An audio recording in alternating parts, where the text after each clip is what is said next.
Hello everyone, I hope कि आप सब लोग बहुत अच्छे से पढ़ रहे होंगे। यहाँ पे मैं करवा रही हूँ जो बच्चे न्यू हैं DHS Punjab, BA futures and GMCH की प्रिपरेशन। 120 क्वेश्चंस मैं करवा चुकी हूँ। 121 क्वेश्चन आज हम करेंगे। रेगुलरली 5 PM एमसीक्यूज मैं आपको करवाती हूँ, तो 5 PM आ जाया करो और फटाफट से एमसीक्यूज करके 10 मिनट में अपने चले गए, ठीक है। प्रीवियस वीडियोज जिसने नहीं देखी है देख लो। प्लस अगर कोई भी बच्चा बैचेस ज्वाइन करना चाहता है तो बच्चे इस नंबर पे आप मेरे से कॉल पे या फिर मैसेज पे बात करके डीएचएस पंजाब का आप मेरे से पूछ रहे हो पेपर कब होगा, तो बहुत अप्रैल में रेडी हो जाओ। आप लोगों को वैकेंसी दिख जाएगी, तो वेट मत करो कि हम अब ज्वाइन करेंगे। Full theory batches plus MCQ batches जो हैं वो आप ज्वाइन कर सकते हो। 3 मंथ्स के बैच की फीस है ओनली 2199। अगर आप 4 मंथ्स के लिए फुल थ्योरी बैच ज्वाइन करना चाहते हो तो उसकी फीस रहेगी ओनली 2499। एंड अगर आपको पूरा 6 महीना सारे एग्जाम्स की प्रिपरेशन करनी है तो उसकी फीस रहेगी ओनली ऑन ओनली 3199, ठीक है। इसमें हम फुल थ्योरी करेंगे फ्रॉम द बेसिक से स्टार्ट करके हर एक सब्जेक्ट वाइज एमसीक्यू करवाऊंगी। टेस्ट सीरीज होंगी आपके लिए। इस नंबर पे कॉल या फिर मैसेज करके आज ही आप लोग ज्वाइन कर सकते हो। टाइम वेस्ट मत करो, पेपर आ जाएगा, आप लोगों को पता भी नहीं चल पाएगा। और जो बच्चे बहुत पहले से तैयारी कर रहे हैं वो निकल जाएंगे, ठीक है। चलो अब मैं चलती हूँ। पहला ही क्वेश्चन है आज की वीडियो का। A nurse is caring for patient with a total laryngectomy which communication strategy is most appropriate post operatively. तो अगर आपने किसी का वॉइस बॉक्स रिमूव किया है, so what is voice box? भाई आपने लेरिंग्स को रिमूव किया है, ठीक है। तो कम्युनिकेशन के लिए बेस्ट स्ट्रेटजी क्या रहेगी? सर्जरी के बाद स्पीक करो, सॉफ्टली बात करो उससे, यूजिंग वाइट बोर्ड और writing pad, encouraging deep breathing before speaking, provide a whistle to get attention. और भाई ऐसा विसल वुसल नहीं बजानी है हॉस्पिटल में, ठीक है। एक एथिकली काम करना होता है। डीप ब्रीदिंग नहीं कहोगे आप पेशेंट को बिफोर स्पीकिंग, ठीक है। आपको सिर्फ वाइट बोर्ड और राइटिंग पैड्स या जो है यूज़ करने होते हैं। देखो लेरिंग्स पेशेंट बोल ही नहीं पाएगा ना अगर आपने उसका वॉइस बॉक्स ही रिमूव कर दिया। और कम्युनिकेशन जो है वो फिर बहुत ज़्यादा ऑल्टर हो जाती है, क्योंकि एक प्रॉपर कम्युनिकेशन के लिए दोनों लोग बोलते होने चाहिए। यहाँ पे आपको एक तो नॉर्मल टोन रखनी है, पेशेंट के सामने फेस करके उसके सामने बात करो, नॉर्मल टोन में बात करो, ताकि पेशेंट इजीली आपकी लिप रीडिंग कर पाए। और उसे वाइट बोर्ड या फिर कुछ दे के रखो, अगर उसे कुछ बोलना है तो वो उस पर लिख के बता पाए। क्लियर? नेक्स्ट देखो। Patient with deep vein thrombosis is prescribe warfarin which dietary instruction should be nurse provide. तो अगर किसी को वारफारिन चल रही है, डीवीटी वाला पेशेंट है, ब्लड थिनिंग चल रही है उसकी, तो आप उसे कौन सी इंस्ट्रक्शंस दोगे? Increase your intake of green leafy vegetable, avoid all source of vitamin K, maintain a consistent intake of vitamin K rich foods, take warfarin on the empty stomachs for better absorption। देखो हमेशा जब किसी को warfarin चल रही होती है, blood thinning चल रही होती है, ट्राई मतलब आपको ये कभी नहीं कहना कि आप अवॉइड करो विटामिन के, ठीक है ना। क्योंकि देखो अगर पेशेंट बिल्कुल ही विटामिन के अवॉइड करेगा तो obviously there is a chances कि पेशेंट की ब्लड थिनिंग बहुत ज़्यादा हो जाए और क्लॉटिंग हो ही ना, ठीक है ना। तो हम पेशेंट को हमेशा यही कह के रखते हैं कि जो अपना जो इंक्रीज रखे ग्रीन लीफी वेजिटेबल्स का जो है खाना पीना नॉर्मल रखे। एंड उसको कहना है कि अवॉइड नहीं करना, जो कंसिस्टेंट इनटेक वो विटामिन के का ले रहा है वो लेता रहे, ठीक है। अवॉइड नहीं करना है, जो कंसिस्टेंटली वो कर रहा है वो करता रहे, ठीक है। बाकी वारफरिन को empty stomach for better absorption ऐसा कुछ नहीं बोला। ये इंस्ट्रक्शंस आप दोगे पेशेंट को। नेक्स्ट है nurse is monitoring a patient with a chest tube inserted for a pneumothorax which finding required immediate intervention. तो अगर आप चेस्ट ट्यूब वाले पेशेंट चेस्ट ट्यूब डालिए अपने पेशेंट के, उसको नीमोथोरिक्स था, तो कौन सी चीज़ इसमें से इमीडिएट इंटरवेंशन रिक्वायर करती है?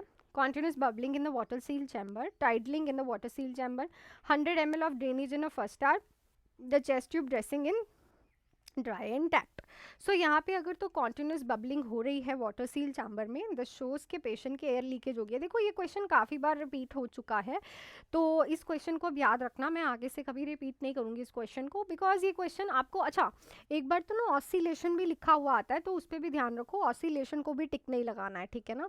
अगर वहाँ पे इंटरमीडिएंट बबलिंग हो रही है देन ही टिक लगाओगे, ठीक है। कभी कभी बबलिंग हो रही है, अगर कॉन्टिन्यूस हो रही है तो वही कहीं ना कहीं से एयर लीकेज है। क्लियर? नेक्स्ट देखो। Patient with the chronic kidney disease is prescribe low protein diet, what is the primary reason for this dietary restriction, तो CKD वाले पेशेंट को हम लो प्रोटीन डाइट देते हैं। ऐसा क्यों करते हैं भाई?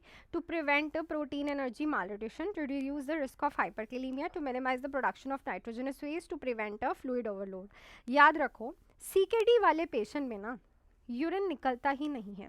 यूरिन नहीं निकलता तो उसमें जितना भी भाई ब्लड में नाइट्रोजनस वेस्ट है वो नहीं निकलेगा, वो अंदर ही इकट्ठा होता रहता है। सो उस नाइट्रोजनस वेस्ट कहाँ से बनता है? यूरिया अब हो गया आपका, क्रेटिनिन, ये सारे जो है मोस्टली प्रोटीन का एंड प्रोडक्ट है यूरिया, ठीक है ना। अमोनिया बनता है फिर यूरिया बनता है।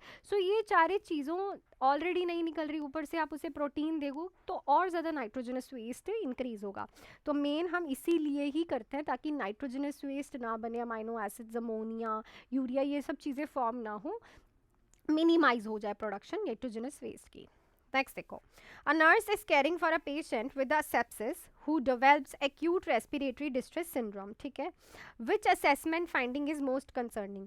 तो एक पेशेंट है जिसको सेप्सिस है और उसे रेस्पिरेटरी डिस्ट्रेस सिंड्रोम जो है अभी डेवलप हुआ है, कौन सी असेसमेंट फाइंडिंग इसमें से कंसर्निंग है? Oxygen saturation 88% despite of high flow oxygen, मतलब कि हाई फ्लो ऑक्सीजन चल रहा है तब भी 88% की ऑक्सीजन सैचुरेशन आ रही है। रेस्पिरेटरी रेट 24 है, scattered crackle in both lung basis, arterial ABG जो है 7.38 है। तो देखो पीएच तो बिल्कुल ठीक है, 7.35 से 7.45 होती है, तो ये तो बिल्कुल सही है, ठीक है, ये कंसर्निंग नहीं है। स्कैटर्ड क्रैकल्स, तो देखो अगर किसी को सेप्सिस होता है और एक्यूट रेस्पिरेटरी डिस्ट्रेस है तो क्रैकल साउंड थोड़ी थोड़ी आती है पेशेंट के, so it is not also a concerning. उसका रेस्पिरेटरी रेट भी बिल्कुल नॉर्मल आ रहा है, पर अगर आपने हाई फ्लो ऑक्सीजन दे रखा है और तब भी उसकी ऑक्सीजन सैचुरेशन 88% ही आ रही है, then this can be a concerning, ठीक है ना। तो ऑक्सीजन सैचुरेशन हाई फ्लो पे देने पे भी उन्होंने कहा 88% है, then this finding is most concerning. Question को अच्छे से समझोगे ना, आंसर आपको पता होगा बस, ठीक है। नेक्स्ट देखो, a nurse is assessing a patient with the right side heart failure which clinical finding is expected. तो यहाँ पे राइट साइड का हार्ट फेलियर हुआ है, ये हमारी राइट है, ये लेफ्ट साइड है, मतलब डी ऑक्सीजनेटेड साइड का हार्ट फेलियर हुआ है, ठीक है। तो अब आपको क्या देखने को मिलेगा? Pulmonary congestion and dyspnea, jugular vein distension and peripheral edema, crackle in both lungs and frothy pink tinged sputum. देखो याद रखो, इसको कैसे याद करना है आपको, मैंने बच्चों को क्लासेस में भी ये ट्रिक समझाई है। जब भी डीऑक्सीजनेटेड साइड का हार्ट फेलियर हुआ तो अब यहाँ पे हार्ट काम नहीं कर रहा, पंपिंग एक्शन नहीं कर रहा, यहाँ पे ब्लड आ रहा है कौन सा? एक्सट्रीमिटीज से, पेरिफेरल आपकी आर्म से, लेग से, पेरिफेरल साइड से, ठीक है। तो वो ब्लड यहाँ पे आएगा, ब्लड यहाँ पे आएगा पर हार्ट ही नहीं कम कर रहा, ठीक है ना, तो वो बैकअप मारने लग जाएगा। सो यहाँ पे jugular vein distension and pulmonary oedema दिखेगा। अगर राइट साइड का हार्ट फेलियर हो जा सॉरी लेफ्ट साइड का हार्ट फेलियर होता है तो आपको लंग्स की प्रॉब्लम दिखेगी, जैसे कि लंग्स में पानी ब्लड इकट्ठा होना शुरू हो जाएगा, ठीक है ना, लंग्स से ही ब्लड आ रहा है ना लेफ्ट साइड पे ऑक्सीजनेट होके, तो वहाँ लंग्स पे इकट्ठा होना शुरू हो जाएगा, लंग्स में क्रैकल साउंड आएगी, डिसिप्निया होगा, पेशेंट को चेस्ट में कंजशन फील होंगी, स्मूटम आएगा लंग्स से पिंक कलर का। समझ रहे हो? तो इसको आप ऐसे इजीली याद कर सकते हो, इसको मैंने बहुत डिटेल से क्लासेस में करवाया, कभी भी आपको कन्फ्यूजन नहीं होने वाली। क्लियर? नेक्स्ट देखो, a nurse is caring for a patient with a large bowel obstruction which assessment finding required immediate intervention। तो एक पेशेंट की केयर कर रहे हो, उसका बावल ऑब्स्ट्रक्शन हुई है, कौन सी assessment finding immediate intervention require करती है? abdominal distension and cramping, high pitched bowel sound, sudden relief of pain and rigid abdomen, constipation for 3 days। So obviously भाई लार्ज ऑब्स्ट्रक्शन हो रही है तो पेन तो होनी चाहिए, एकदम से पेन रिलीफ हो गई है, इट मीन्स बावल परफोरेशन और abdominal परफोरेशन यहाँ पे हो गई है, सो ये इमीडिएट इंटरवेंशन है, लाइफ थ्रेटनिंग कंडीशन है। नेक्स्ट देखो, a nurse is providing teaching to the patient with hyperthyroidism, Graves disease, which statement by the patient required further teaching. तो अगर आप टीच कर रहे हो पेशेंट को, हाइपरथायरॉयडिज्म है, फॉर एग्जांपल पेशेंट का T3 एंड T4 इंक्रीज है, तो कौन सी स्टेटमेंट इसे फर्दर टीचिंग रिक्वायर करती है? ये पेशेंट को अभी समझ नहीं आया, को समझाना पड़ेगा। I will avoid caffeine and spicy food, बिल्कुल सही बोल रहे हो आप। I should monitor for signs of weight loss and palpitation, normally होती है। I will take my levothyroxine every morning, no भाई this is wrong, this is wrong, next point पे जाने की जरूरत ही नहीं है। I should report sign of thyroid from such as fever and confusion, ये चीज़ गलत बोल रहे हो भाई, आपको ऑलरेडी T3 एंड T4 का लेवल इंक्रीज है, आपको हाइपरथायरॉयडिज्म है, आप लीवोथायरॉक्सिन क्यों लोगे? आपको मुझे और टीच करना पड़ेगा, this is wrong statement. Clear? Next देखो, a patient with the gastroesophageal reflux disease is experiencing frequent symptoms which lifestyle modification is important. तो जीआरडी डिसीज़ वाले को बार बार जीआरडी के सिम्टम्स आ रहे हैं, क्या लाइफस्टाइल मॉडिफिकेशन इंपॉर्टेंट है? Lying down immediately after the meal, ज़्यादा रिगर्जिटेशन होगी सो गलत है। ईटिंग लार्ज मील्स, तो बैकअप मारेंगी large meals. Avoid caffeine, alcohol and spicy food. Drinking carbonated beverages to aid digestion, so obviously caffeine and alcoholic spices क्या करती हैं, acidic nature को और इंक्रीज करती हैं, और एसिडिक नेचर इंक्रीज होने की वजह से पेशेंट को एसिड रिफ्लक्स बनता है। ठीक है, carbonated beverages to aid digestion नहीं देनी आपको, बिकॉज वो भी एसिडिक नेचर की होती है, जितनी भी आप कोल्ड ड्रिंक्स पीते हो। क्लियर ना? सो ये जो है लाइफस्टाइल मॉडिफिकेशन इंपॉर्टेंट है सिम्टम्स को ईज करने के लिए। नेक्स्ट देखो, patient with anaemia due to chronic blood loss is prescribe ferrous sulphate, which instruction should the nurse provide? तो बहुत इजी क्वेश्चन है, एनीमिया वाले पेशेंट को फेरस सल्फेट चल रहा है। ठीक है, क्रॉनिक ब्लड लॉस की वजह से एनीमिया हुआ है उसे, तो क्या इंस्ट्रक्शंस आप पेशेंट को यहाँ पे दोगे? सो आपके पास ऑप्शन है, take this medication with dairy product to improve absorption, take the iron supplements on the empty stomach with vitamin C, decrease fiber intake to prevent interaction with iron, take the medication at bed for better tolerance। तो इस question का answer फटाफट से लिख दो भाई comment section में क्या रहेगा।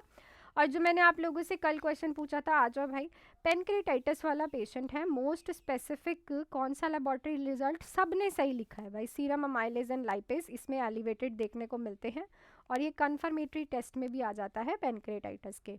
क्लियर? सो आई थिंक आपको सारे क्वेश्चंस बहुत अच्छे से समझ आए होंगे, मैंने फुल ट्राई दिया है कि आपको अच्छे से आए। तो वीडियो को लाइक शेयर सब्सक्राइब ज़रूर कर लेना चैनल को। एंड बैचेस के लिए भाई आप लोगों के पास नंबर है मेरे साथ, डिटेल में आप DHS Punjab, BFUHS and GMCH के लिए फुल थ्योरी बेसिक से MCQs प्लस टेस्ट सीरीज़ का 3 मंथ्स का बैच का फीस है 2199, 4 मंथ्स का है 2499, 6 मंथ्स का है 3199। तीनों ही full theory MCQs and test series वाले बैचेस हैं अकॉर्डिंग टू यू, कि आप कितने टाइम में प्रिपरेशन करना चाहते हो, आपको कितना टाइम लगेगा, अपने हिसाब से सोच के आप वो बैच ज्वाइन कर सकते हो। सो मिलती हूँ नेक्स्ट वीडियो पे 5 बजे कल। टिल देन अच्छे से पढ़ो और रेडी हो जाओ, नेक्स्ट मंथ आपको एग्जामिनेशन फॉर्म्स दिख जाएंगे, सो डीले मत करो। So all the best, do hard work, make your parents proud and be ready bye 5 PM।